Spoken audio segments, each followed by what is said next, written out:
আসসালামু আলাইকুম প্রিয় দর্শক, জানিয়ে দিব এখনকার আলোচিত সকল দেশীয় খবর। শুরুতেই জানিয়ে দেব সংবাদ শিরোনামগুলো। নরেন্দ্র মোদীকে ধন্যবাদ জানালো বিএনপি। খুলনা ৫ আসন ভোট পুনর্গণনার আবেদন করবেন গোলাম পরোয়ার। জানাবো নতুন সরকারের শপথ পড়াবেন কে, এবং সর্বশেষ জানাবো প্রতিদ্বন্দ্বী প্রার্থীর চেয়ে কত ভোট বেশি পেয়েছেন গয়েশ্বর রায়। প্রিয় দর্শক, এতক্ষণ দেখছিলেন সংবাদ শিরোনামগুলো, এখন জানাবো বিস্তারিত খবর। নরেন্দ্র মোদীকে ধন্যবাদ জানালো বিএনপি। ত্রয়োদশ জাতীয় সংসদ নির্বাচনে নিরঙ্কুশ সংখ্যাগরিষ্ঠতা পাওয়ায় বিএনপি চেয়ারম্যান তারেক রহমানকে অভিনন্দন জানিয়ে ভারতের প্রধানমন্ত্রী নরেন্দ্র মোদী যে বার্তা দিয়েছেন তার জন্য তাকে ধন্যবাদ জানিয়েছেন বিএনপি। সামাজিক যোগাযোগ মাধ্যম এক্সে দেওয়া এক পোস্টে মোদী বলেছেন, বাংলাদেশের সংসদীয় নির্বাচনে বিএনপিকে এক বড় বিজয় নেতৃত্ব দেওয়ার জন্য আমি তারেক রহমানকে আমার উষ্ণ অভিনন্দন জানাই। ভারতের প্রধানমন্ত্রী পোস্টে আরও বলেন, এই জয় আপনার নেতৃত্বের উপর বাংলাদেশের জনগণের আস্থার প্রতিফলন।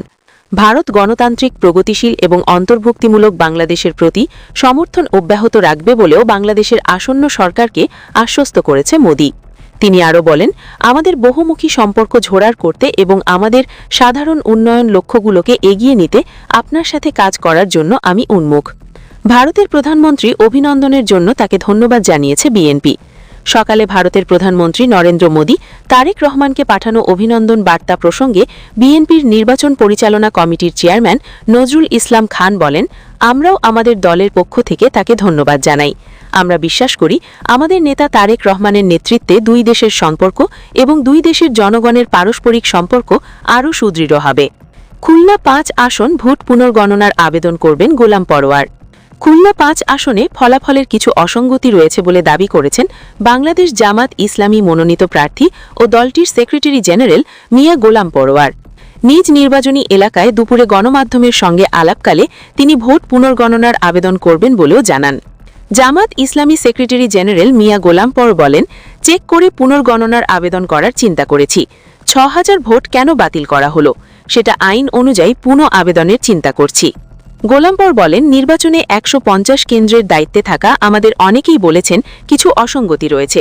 ৬,০০০ ভোট বাতিল করা হয়েছে, এটা যৌক্তিক কারণে হয়েছে কিনা আইনের বিধান অনুযায়ী চেক করার আবেদনের চিন্তা করছি। তিনি বলেন, আমার আসলে শুধু বিএনপি নয়, যাদের বিরুদ্ধে জ্বলা হয়েছে সেই শক্তিরও একটি গোপন আতা ছিল।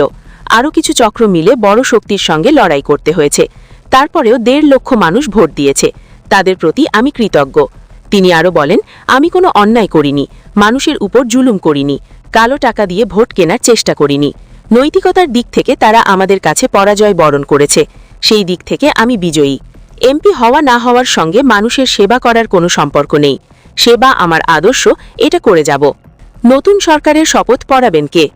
সারা দেশে ২৯৯ আসনে গতকাল বৃহস্পতিবার ত্রয়োদশ জাতীয় সংসদ নির্বাচন ও গণভোটের ভোট গ্রহণ অনুষ্ঠিত হয়েছে।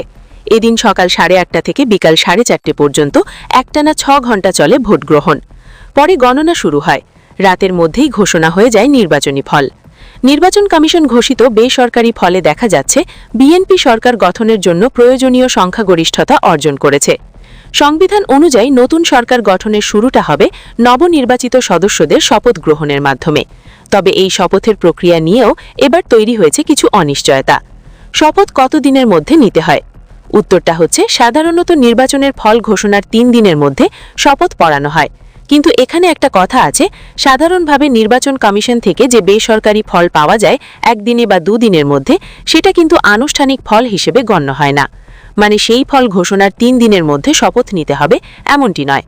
সংবিধানে ১৪৮ অনুচ্ছেদে বলা হয়েছে, নির্বাচনের ফল সরকারি গেজেটে প্রজ্ঞাপিত হইবার তারিখ হইতে পরবর্তী ৩ দিনের মধ্যে এই সংবিধানের অধীন এতদুদ্দেশ্য নির্দিষ্ট ব্যক্তি বা তদুদ্দেশ্যে অনুরূপ ব্যক্তি কর্তৃক নির্ধারিত অন্য কোনো ব্যক্তি যে কোনো কারণে নির্বাচিত সদস্যদের শপথপাঠ পরিচালনা করিতে ব্যর্থ হন বা না করেন, প্রধান নির্বাচন কমিশনের উহার পরবর্তী ৩ দিনের মধ্যে উক্ত শপথপাঠ পরিচালনা করিবেন, যেন এই সংবিধানের অধীন তিনি উহার জন্য নির্দিষ্ট ব্যক্তি।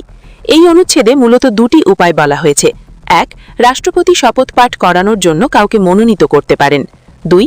যদি ৩ দিনের মধ্যে রাষ্ট্রপতির মনোনীত ব্যক্তি শপথ করাতে না পারেন, তাহলে তখন প্রধান নির্বাচন কমিশনার পরবর্তী ৩ দিনের মধ্যে শপথ পাঠ করাবেন। এ বিষয়ে অন্তর্বর্তীকালীন সরকারের আইন উপদেষ্টা আসিফ নজরুল গত ৫ই ফেব্রুয়ারি গণমাধ্যমের সঙ্গে কথা বলেন। সেই সময় তিনি জানান, নির্বাচনের পর দ্রুত ক্ষমতা হস্তান্তর করতে চায় সরকার। তিনি বলেন, এটা সরকারেরও নীতিগত পর্যায়ে সিদ্ধান্ত। আমাদের সামনে দুটি অপশন আছে। একটা হচ্ছে রাষ্ট্রপতি মনোনীত কোনো ব্যক্তি শপথ গ্রহণ করাতে পারেন। উদাহরণ হিসেবে হয়তো আমাদের প্রধান বিচারপতি হতে পারেন। তিনি আরও বলেন, আর এটা যদি না হয় তাহলে আমাদের প্রধান নির্বাচন কমিশনার আছেন, তিনিই শপথ গ্রহণ করাবেন। এক্ষেত্রে একটি সমস্যা আছে, 3 দিন অপেক্ষা করতে হবে। আমরা আসলে অপেক্ষা করতে চাই না। আমরা নির্বাচন হবার পর যত দ্রুত সম্ভব শপথ গ্রহণের ব্যবস্থা করতে চাই। শপথের পর ক্ষমতা কিভাবে পাবেন?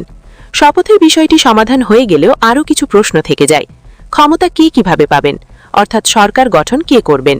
এখানে এই প্রক্রিয়াটি হবে রাষ্ট্রপতির মাধ্যমে। তিনি অর্থাৎ রাষ্ট্রপতি যে দল বা জোট এককভাবে সংখ্যাগরিষ্ঠ আসনে জিতেছে, অর্থাৎ 151টি বা তার বেশি আসনে জয়ী হয়েছেন, তাকে সরকার গঠনের জন্য আহ্বান জানাবেন। এখানে দলকে আমন্ত্রণ জানানো মানে দলের নেতাকে আমন্ত্রণ জানানো। তিনি সংখ্যাগরিষ্ঠ আস্থাভাজন হিসেবে প্রথমে সংসদ নেতা হবেন এবং এরপর আমন্ত্রণ পেয়ে নতুন সরকার গঠন করবেন। তাকে প্রধানমন্ত্রী হিসেবে শপথ এবং নিয়োগ দেবেন রাষ্ট্রপতি। সংবিধানের 56 অনুচ্ছেদে বিষয়টা বর্ণনা করা আছে এভাবে যে সংসদ সদস্য সংসদের সংখ্যাগরিষ্ঠ সদস্যের আস্থাভাজন বলিয়া রাষ্ট্রপতির নিকট প্রতীয়মান হইবেন, রাষ্ট্রপতি তাকে প্রধানমন্ত্রী নিয়োগ করিবেন। মূলত প্রধানমন্ত্রী এবং মন্ত্রিসভার সদস্যরা শপথ নেওয়ার সঙ্গে সঙ্গে তারা ওই পদগুলোর ক্ষমতা স্বয়ংক্রিয়ভাবে পেয়ে যাবেন। এর মধ্য দিয়েই আগের সরকারের ক্ষমতা হস্তান্তরিত হয়ে গঠিত হবে যাতে নতুন সরকার। সংবিধান অনুযায়ী শপথ গ্রহণ হয়ে গেলে তিনি দায়িত্ব গ্রহণ করেছেন বলে গণ্য হবে। সংবিধানের 148 অনুচ্ছেদে বলা হয়েছে, এই সংবিধানের অধীন যে ক্ষেত্রে কোনো ব্যক্তির পক্ষে কার্যভার গ্রহণ পূর্বে শপথ গ্রহণ আবশ্যক, সেই ক্ষেত্রে শপথ গ্রহণের অব্যাহতির পর তিনি কার্যভার গ্রহণ করিয়াছেন বলিয়া গণ্য হইবে। প্রতিদ্বন্দ্বী প্রার্থীর চেয়ে কত ভোট বেশি পেয়েছেন গয়েশ্বর রায়? ত্রয়োদশ জাতীয় সংসদ নির্বাচনে ঢাকা 3 আসনে বাংলাদেশ জাতীয়তাবাদী দলের মনোনীত প্রার্থী গয়েশ্বর চন্দ্র রায় ধানের শীষ প্রতীকে 99,163 ভোট পেয়ে বেসরকারিভাবে নির্বাচিত হয়েছেন।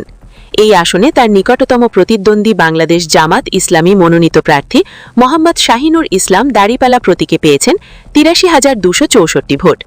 এই আসনে গণভোটে হ্যাঁ ভোট পড়েছে 1,37,047টি, না ভোট পড়েছে 44,637টি। রাজধানীর আগারগাঁও নির্বাচন ভবনে নির্বাচন কমিশনের ত্রয়োদশ জাতীয় সংসদ নির্বাচন ও গণভোট 2024-এর ফল সংগ্রহ ও পরিবেশন কেন্দ্র থেকে আনুষ্ঠানিক ব্রিফিংয়ে ইসির সিনিয়র সচিব আক্তার আহমেদ এ তথ্য জানান। প্রিয় দর্শক, এই ছিল এখনকার গুরুত্বপূর্ণ নিউজ। আরও গুরুত্বপূর্ণ নিউজ নিয়ে ফিরছি কিছুক্ষণের মধ্যে। নিউজগুলো সবার আগে দেখার জন্য এই চ্যানেলটি সাবস্ক্রাইব করে আমাদের সাথে থাকুন। ধন্যবাদ।